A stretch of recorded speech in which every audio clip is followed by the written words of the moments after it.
Et le nombre d'emplois créés, c'est ridicule. Oui.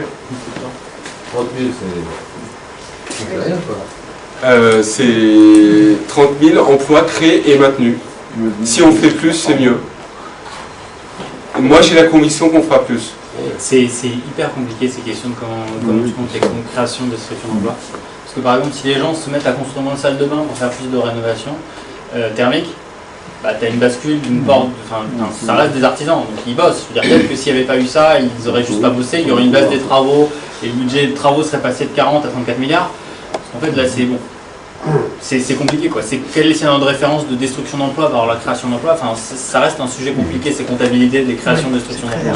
Je vous engage. Ce qui est sûr, c'est qu'on ne voit pas comment ça pourrait en détruire, en tout cas. Je vous engage à regarder des études qui avaient été faites par le Boston Consulting Group. Vous savez que c'est un cabinet de conseil en stratégie très réputé, au moment du Grenelle de l'environnement. Relisez les prévisions qu'il faisait de création d'emplois liées à la transition énergétique, liées au Grenelle de l'environnement. Et ça fait prendre du recul par rapport à ces prévisions. Donc, moi, je préfère dire que ça, c'est du solide. D'ailleurs, la FFB, les organisations professionnelles vont tout à fait dans notre sens.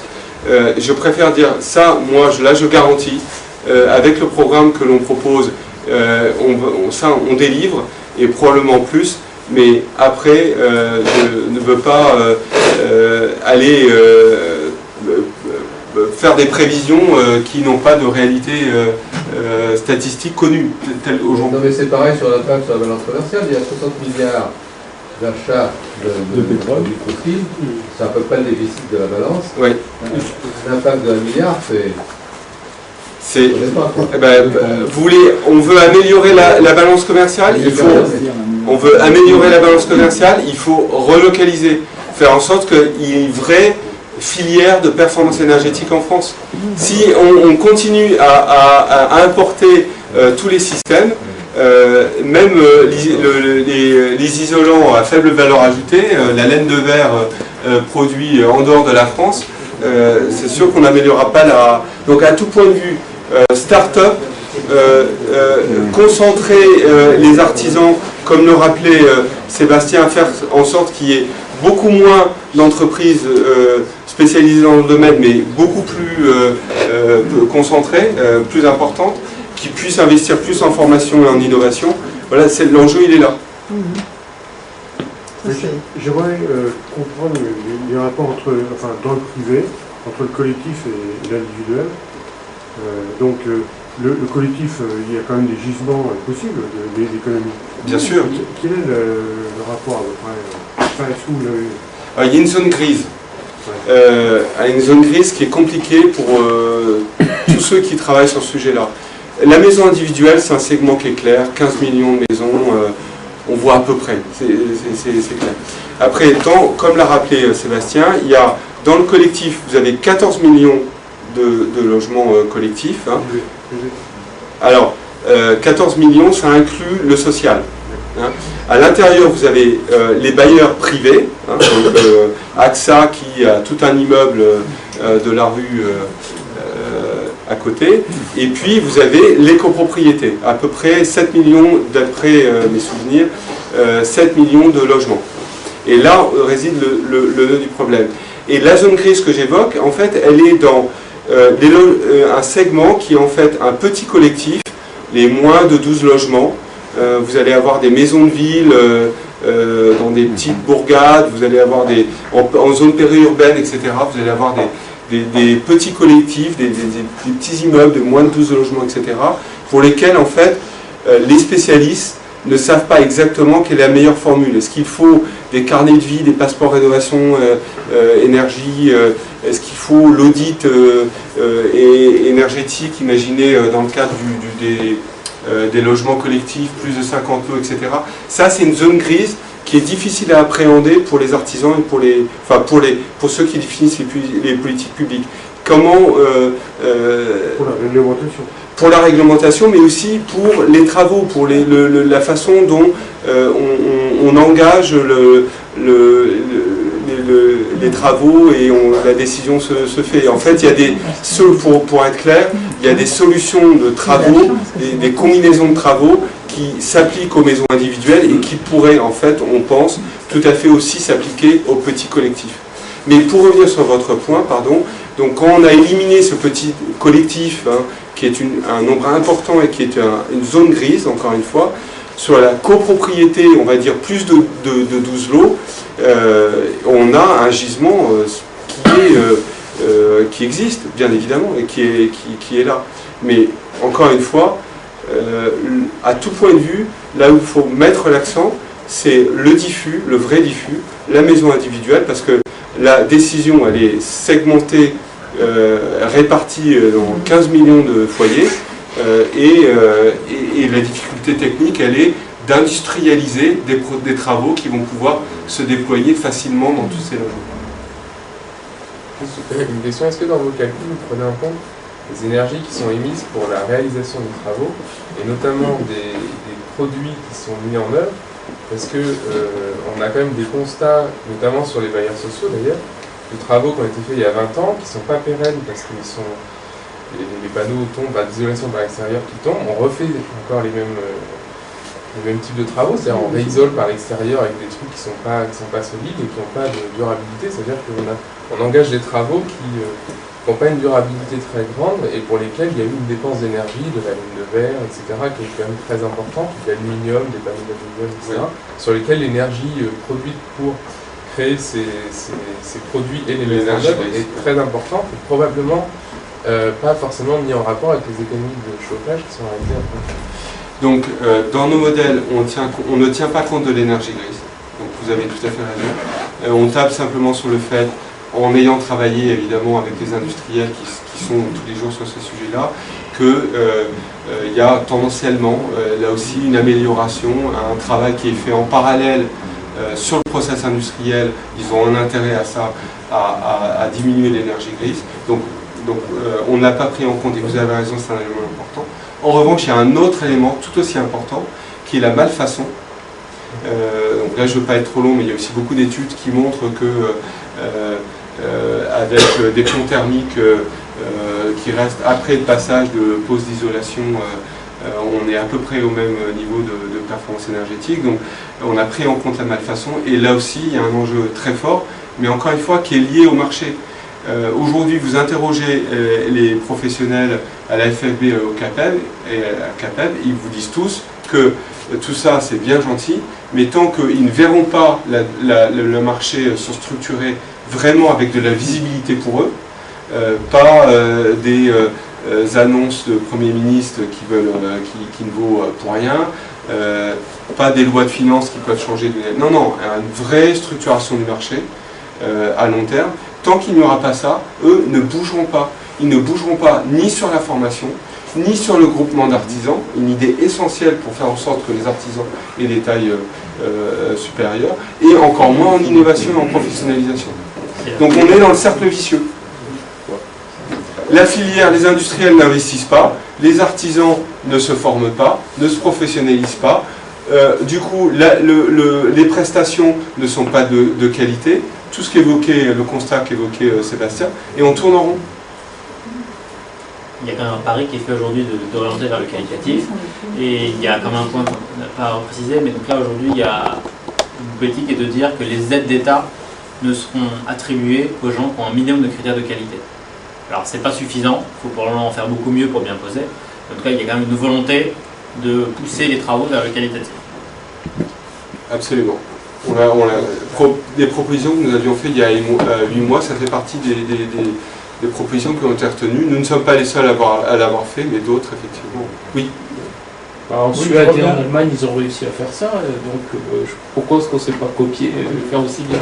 Il faut... Alors justement, oui, j'avais une question sur l'Allemagne, parce que j'ai lu que les Allemands avaient investi, on dit, une centaine de milliards d'euros sur la rénovation thermique, qu'ils avaient créé 300 000 emplois. Alors, est-ce que ces chiffres sont vrais? Alors, et comment est-ce que vous expliquez la différence? Alors, ces chiffres viennent à peu près tous des mêmes rapports c'est les rapports de la KfW. Les Allemands sont bien meilleurs que nous à suivre la rentabilité, pas la rentabilité, pardon, mais l'efficacité d'une politique publique. Et donc la KfW, à peu près tous les ans, fait un rapport, un rapport, une étude, un calcul du rapport entre l'euro investi et le gain pour la collectivité. Tous ceux qui veulent voir les choses avancer, qui militent pour la performance énergétique du bâtiment, que ce soit au plan bâtiment durable, que les ONG, enfin tous ceux qui veulent, dès qu'ils ont vu ces études, ont couru à Bercy pour montrer, regardez, en Allemagne ça marche, on gagne 3,70 € pour 1 euro investi, c'est formidable, il faut faire exactement la même chose. Tous ont eu la même réponse de Bercy, que ce soit au Trésor, au cabinet de Moscovici, etc. Ça c'est l'Allemagne, c'est un contexte, une culture, un parc, un KfW, qu'on n'a pas exactement en France, des professionnels du bâtiment organisés différemment. Voilà, ça ne marche pas, donc non. En gros, pour nous... Ce qui est sûr, c'est que c'est les moins mauvais d'Europe. Les Allemands sont les moins mauvais d'Europe. C'est le propos que j'expliquais tout à l'heure, c'est les moins mauvais d'Europe, mais ils ont un contexte qui est différent par rapport à nous. Ils ont par exemple beaucoup plus de logements collectifs que nous, ce qui fait que le problème est pas le même. Ils n'ont pas les mêmes capacités financières, l'économie allemande ne va pas comme l'économie française. La rénovation allemande moyenne, KfW, ils mettent 80 000 € par logement pour faire les travaux. Donc, ils font des travaux qui ne sont pas de la même nature. C'est une organisation qui est complètement différente. Ils ont un système de prêts bonifiés, l'organisation des subventions pour éviter les effets d'aubaine qui est organisé de façon beaucoup plus maligne. C'est-à-dire qu'en France, je fais 4 000 € de travaux, je peux toucher 1 000 € ou 2 000 € de subventions. Là, chez eux, on commence à toucher des subventions que quand on commence à faire 10, 15, 20, 25 000 €. Et c'est du système qui fonctionne uniquement sur du prêt bonifié. Bon, tous les points, structure de la profession du BTP en Allemagne, coût de l'énergie, typologie des maisons. Il y a tellement de sujets en jeu que c'est difficile de comparer les pays et de copier-coller tel que c'est politique. Mais il y a une réalité, c'est que le meilleur élève d'Europe, en tout cas le moins mauvais aujourd'hui, c'est l'Allemagne. Ça c'est sûr. Mais c'est pas facile de faire du copier-coller. Ce qui est certain aussi, c'est qu'on ne va pas convaincre nos politiques en leur amenant des études, malheureusement, des études d'outre-Rhin. Il faut encore une fois faire des études en prenant la situation en France, les artisans que nous avons, les filières que nous avons, le parc, la réglementation qui existe aujourd'hui et travailler là-dessus. Le défi de confiance qui existe en France, c'est pas le même en Allemagne. C'est complètement différent, c'est-à-dire qu'on a parlé de faire un audit. Les travaux de rénovation qui sont faits en Allemagne, il y a d'abord un premier audit qui est fait et le paiement n'intervient que si les travaux sont contrôlés et le paiement n'intervient que si les travaux sont conformes à ce qui était prévu. C'est quelque chose effectivement, si en France, tu donnes une facture comme quoi tu as acheté ceci ou cela ou tu as fait faire les travaux par un artisan, personne vient voir si le travail est bien fait. En Allemagne, ils contrôlent avant, après, et on a le prêt que si. Et KfW en fait est une banque qui est spécialisée pour ça. Et voilà, c'est-à-dire qu'ils ne donnent pas leur argent comme ça à volo. C'est un pari que les choses soient faites et bien faites. Ce n'est pas le cas chez nous. Mais c'est pas recevable parce qu'on raisonne en long terme. Enfin, long terme. Donc oui, on est toujours, ça commence par une volonté vraiment un peu, pas autoritaire, mais vraiment incitative forte. Et ça, si on l'a pas, ça divergera. Ouais, c'est notre constat et notre conviction. Et quel est le poids de vos recommandations? On peut rappeler aussi que dans les copropriétés, les travaux de façade, au titre du syndicat des copropriétaires, le remplacement des fenêtres, c'est chez chaque particulier. Donc dans une copropriété, si quelqu'un refuse de changer ses fenêtres, c'est pas collectif. Tout à fait. Et il y a des réflexions pour savoir, pour rendre légalement collectif les parties, tout à fait, privative. On a les différents cabinets ils ont tous nos propositions, ils savent exactement ce que l'on a à dire à nos études. C'est pas facile pour un décideur politique dans ce contexte aujourd'hui de dire on va mettre une incitation, un signal, un contrainte réglementaire supplémentaire. Donc ils ont essayé de prendre nos propositions et de voir le plus petit dénominateur commun, le plus consensuel possible. Et ils sont arrivés à 3 mesures qui sont aujourd'hui dans la loi de performance énergétique en préparation. Réfection de façade, réfection de toiture et extension de logement. Et donc nous avons, à la demande des ministres, des cabinets des ministres, nous avons fait des études d'impact pour, toujours en s'appuyant sur notre modèle, des études d'impact pour voir quel serait l'impact avec ces mesures-là de la baisse de la consommation. Et on arrive, pour différentes raisons techniques dans lesquelles je ne veux pas trop rentrer là, pas trop vous embêter, que en gros ça ne fait pas bouger les lignes. On est toujours sur le... Donc en gros on fait des effets d'annonce, parce que ça marche bien, on fait de l'affichage. Après dans le concret, dans le détail des mesures, on prend des niveaux de performance qui sont surtout qui ne sont pas bien méchantes, qui ne font pas vraiment bouger les lignes. Et au moins, je peux annoncer que j'ai rempli mon contrat. Dans les faits, ça ne changera rien. Donc c'est pas optimiste. Donc pour l'instant, non. Mais il y a un nouveau gouvernement qui est en place. Moi, le point que je fais de ces rencontres que j'ai eues avec ces décideurs politiques nationaux, c'est que depuis un an, ils évoluent dans la lucidité sur le diagnostic. C'est-à-dire qu'ils étaient dans le fantasme de l'État peut tout, on va faire des guichets uniques et on va régler le problème. Oui. Donc voilà. À expliquer qu'aujourd'hui, par exemple, les guichets uniques, ils sont très bien. L'ADEME, les espaces info-énergie, c'est des gens qui génèrent 300 millions d'euros de travaux chaque année. On explique, pour cet objectif, il faut 10 milliards. C'est-à-dire qu'il y a une constate que le public ne peut pas tout. C'est vrai. Et aujourd'hui, ils sont quand même dans la lucidité du diagnostic qu'il va falloir bosser en intelligence avec les collectivités et avec les privés. Et comme il y a des dynamiques qui bougent là-dessus, je pense qu'il fera bouger la dynamique, ce sera à la marge l'État, en essayant de faire de la simplification normative et puis de flécher un peu l'argent différemment. Mais ça va venir de dynamique territoriale et des privés. Et ce qui est important, et un point important qu'on avait dans cette logique de marque qu'on a insufflé dans la fondation, c'est qu'il faut jouer collectif et que tout le monde se tienne par la main. Il peut y avoir aussi au Shift Project EDF qui tient la main à GDF, qui tient la main à Saint-Gobain, qui disent ok, on va jouer le jeu. Ça commence cette dynamique positive. Et ce qui commence, et ce qui change pour le coup, et ça prend peut-être du temps, mais c'est que les différentes chapelles des structures privées arrêtent de se tirer dans les pattes. Et ça, c'est un problème. Il y a des réflexions pour se dire, d'ailleurs, une façon de gouvernance de la filière, parce que beaucoup d'exemples de filières, c'est si on a une cohérence entre les différents acteurs aux différents échelons et qui ne jouent pas l'un contre l'autre, ça va quand même mieux. Donc il y a des réflexions qui se font pas mal là-dessus. C'est une des issues des travaux au Montebourg, c'est de dire ok, on va essayer de jouer le jeu de façon collective, avec des réflexions autour d'éco-organismes. Enfin, je ne vais pas revenir en détail dessus, mais c'est des structures collégiales qui permettent de se dire comment on pousse ensemble l'intérêt d'une filière. J'ai envie de rester optimiste. Mais je crois en tout cas que les premiers effets qu'on voit, c'est que c'est les collectivités et les privés qui essayent de s'en emparer. Enfin, mais bon voilà, on voit que c'est un sujet long à inertie et il n'y a pas de recette miracle. Vous citez toujours des acteurs centraux, Bercy, etc. Mais les acteurs régionaux, est-ce qu'ils participent ou est-ce qu'ils bougent sur ces sujets-là? Oui, il y a des initiatives portées à différents endroits du territoire de façon relativement intéressante. Je ne sais pas si vous avez vu en Nord-Pas-de-Calais, il y a eu un plan Rifkin, des dynamiques. Non mais on peut en contester, mais ce qui est sûr, c'est que dans l'aspect psychologique, on a une chambre de commerce, le privé, qui s'est mis d'accord avec la région pour jouer le jeu ensemble dans la même direction. On a tous les acteurs publics et privés qui regardent ensemble, qui ne sont pas à se faire la guéguerre. La dynamique locale, elle est assez remarquable. Ils ont un programme 100 000 logements rénovés. Bon, j'aurais pu, voilà. C'est simplement plus efficace au niveau local, je pense. Tout à fait. Non, mais ce qui est clair, c'est qu'il y a beaucoup de choses qui vont bouger plus fort. Et donc, en gros, c'est pas innocent qu'on dise que les régions sont les chefs de file de la transition.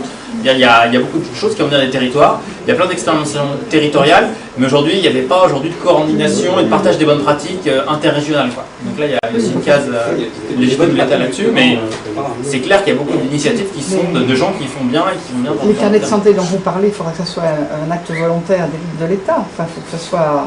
C'est sûr que ce qu'il faudrait, c'est qu'il y ait un cadre un peu normé, et voilà, que l'État mette la pression. Parce que vous avez l'air de dire que c'est très important d'avoir ces carnets de santé. C'est sûr, c'est en tout cas les dynamiques d'acteurs privés territoriaux, comme il y a beaucoup d'actions de PME, elle se fera beaucoup à l'action régionale. Et c'est sûr que voilà, il y a quand même un cadre national qui doit exister, mais le national tout seul ne fera pas des miracles, malgré toute sa bonne volonté. Alors, on ne compare jamais avec les autres type de bâtiments que sont les bureaux, tous les espaces publics, etc.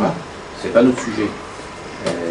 D'un autre côté, je ne sais pas comment ils évoluent dans ce type de bâtiments. Est-ce qu'il n'y a pas de piste en termes de valeur d'exemple, de montrer que chez ces gens, où là on est vraiment en business to business, ils arrivent à diminuer de temps sur telle période, oui, alors, dans les crèches, les écoles, etc. Alors il y a différents sujets là-dessus. Par exemple, le bureau, le tertiaire, on a une situation en France avec plutôt il n'y a pas le même manque de bureaux qu'il y a le même manque de logements. Donc c'est des dynamiques et des contraintes de marché qui font apparaître beaucoup plus forte la valeur verte. Donc aujourd'hui en Ile-de-France, on a trop de bureaux par rapport aux besoins, ce qui fait qu'on voit apparaître très fortement la valeur verte. Aujourd'hui, c'est rentable pour un investisseur de rénover parce que sinon il n'y a pas de locataire. Et pas de loyer pendant 12 mois par rapport à des factures d'énergie, il ne se pose même pas la question. Il rénove pour être sûr de trouver un locataire. Donc sur ces marchés du tertiaire, ça bouge plutôt pas trop mal. Sauf le micro-tertiaire, petit tertiaire. Après, ce qu'il faut voir aussi, c'est sur ces typologies de bâtiments, ainsi que tous les bâtiments publics. À la manœuvre, c'est les gros contrats. On a les grands du BTP. Les grands du BTP, ils sont structurés, ils sont outillés, et bon, c'est pas du tout les mêmes modes de financement et les mêmes types d'acteurs. Et donc aujourd'hui, la grande difficulté, c'est le diffus. Donc c'est certain que c'est une valeur d'exemple. Si les dynamiques de marché font que le privé et le bureau se font tout seuls, que les pouvoirs publics rénovent leur parc, et qu'en plus ils auront en face des acteurs structurés qui vont faire des économies d'échelle, qui vont bien, avec des mécanismes financiers malins. Il y en a un sur lequel travaille le Shift Project, sur une société de financement de la transition, si vous intéresse ces questions-là. Mais voilà, ça n'empêchera pas que ça reste Jean-Michel Rodriguez, plombier zingueur à Bar-le-Duc, qui va devoir gérer la rénovation, et que même si l'école a été rénovée par Bouygues, pour lui ça ne change pas forcément les choses, sauf s'il a été utilisé comme sous-traitant et que Bouygues l'a fait monter en compétence peut-être. Donc bien sûr il y a des choses croisées. Des gens qui disent aussi, si on axe massivement toute la rénovation des bâtiments publics sur les bâtiments d'éducation, on va faire, et qu'on fait de la pédagogie avec les écoliers, les collégiens, les lycéens, à la maison on dira papa, maman, pourquoi on ne fait pas pareil? Et c'est vrai, et c'est pas idiot. Mais donc aujourd'hui, voilà, je pense que ça reste des pistes intéressantes. On n'a pas outil, il n'y a pas d'études pour montrer de dire si on attaque par les écoles, on augmente de 30% les rénovations. Voilà. Ça peut entraîner une dynamique positive certaine. La qualifier et la quantifier, c'est un peu difficile. Il y a quand même une approche qui est, moi je ne vois jamais dans toutes les études qui existent et qui est de plus en plus spécifique dans les collectivités et d'ailleurs aussi dans le privé, c'est l'approche coût global. Et d'ailleurs, moi j'ai participé un peu à tout ce qui était CE, mais aussi les DPE. On est très déçus du résultat d'ailleurs, un des enjeux, ça aurait été d'afficher un coût. Aussi. À un moment donné, c'était de mettre des euros. C'était comme à un moment donné, mais aujourd'hui, quand on va chez le notaire, on disait les périodes de mutation, c'est des bons moments pour faire des travaux. On va chez le notaire, on va acheter un appartement 300 000 euros. On pourrait se dire, oui, c'est 300 000 euros, mais sur 20 ans, avec des hypothèses qui sont communes à tout le monde, il me coûte, je ne sais pas combien, 2 millions, par exemple. Et je compare, parce qu'aujourd'hui, on a bien les labels DPE, alors on achète du D, du E, mais c'est pas vraiment très parlant. Pour rejoindre ce que vous disiez, le rôle du notaire, c'est que quelque part, à ce moment-là, on peut avoir un message un peu plus sur la durée, qui au lieu de dire, par exemple, c'est un exemple comme un autre, le vôtre, de dire, on va bloquer 5 000 euros. Bon, moi, dans la façon dont ça a été présenté, ça ne me donne pas forcément envie non plus de faire de travaux ou autre, parce que quand on va chez le notaire, on paye déjà 40 000 euros auprès du notaire, on va me bloquer 5 000, je vais dire, ok, déjà, on parle plus. Mais par contre, de dire, voilà, aujourd'hui, vous avez le choix, soit vous payez votre maison 450 000 et elle va vous coûter 2 millions sur les maisons qui viennent, 20 ans, ou alors vous la payez 460 000, mais elle va vous coûter peut-être, je ne sais pas combien, moi, 1,9 million, 1,8 million. Là, on est dans des chiffres qui parlent un peu. Et l'approche coût global des bâtiments, moi je travaille au port de Paris, c'est un truc qui, voilà, on le pousse depuis longtemps, mais ça commence à apparaître. Et là, oui, je suis convaincu qu'il a la vertu de ce point, et je pense que ça peut tout à fait s'intégrer à un carnet de santé. C'est-à-dire aujourd'hui, si demain dans l'annonce immobilière, on vous explique, voilà, la maison elle vaut 200 000 euros, coût global actualisé de l'énergie sur 25 ans, pour information, 35 000 euros. Et qu'on voit à côté du prix 35 000 euros, là pour le coup on aura quelque chose de pédagogiquement utile et intéressant. Et là je vous rejoins complètement. Certaines populations au DPE qui malheureusement. Mais c'est clair qu'aujourd'hui ABC, c'est pas autant parlant que sur 20 ans ça va coûter 35 000 euros d'énergie. Je peux vous dire que nous on l'a, je vous disais tout à l'heure que la maquette du passeport, carnet de santé, on est en train de la faire. Ça va un peu là-dedans. Et non seulement ça va là-dedans, mais ce que vous dites là, on l'a intégré déjà. Donc, si ça passe avec les députés, c'est très bien. Ah oui, c'est vrai. C'est à un moment donné, c'était pas les Aujourd'hui, professionnels qui m'ont dit, on va pas ils sont pas forcément contre. Je veux dire, c'est des sujets qui dérangent pas. Ouais, ça fait peur aussi. Et il y a, comme vous le disiez, c'est vraiment un autre débat, c'est la structuration de la filière. Aujourd'hui, vous trouvez même quelqu'un, quand vous voulez refaire l'électricité chez vous avec un peu d'innovation ou de domotique, vous êtes tout seul. Moi j'ai essayé de rénover chez moi, c'était infernal alors que je suis un professionnel du Voilà. secteur. Moi, je dis, c'est quoi pour Madame je Michu? suis comme vous, c'est-à-dire que ça devient un sacerdoce, on est sur le chantier tous les jours, et voilà, il ne faut pas vouloir confier ses clés. Non mais il y a un sujet, hein, je veux dire, ce déficit de confiance, il y a une réalité derrière ce déficit de confiance. Bon, là, je crois qu'on a fini. On va remercier nos orateurs.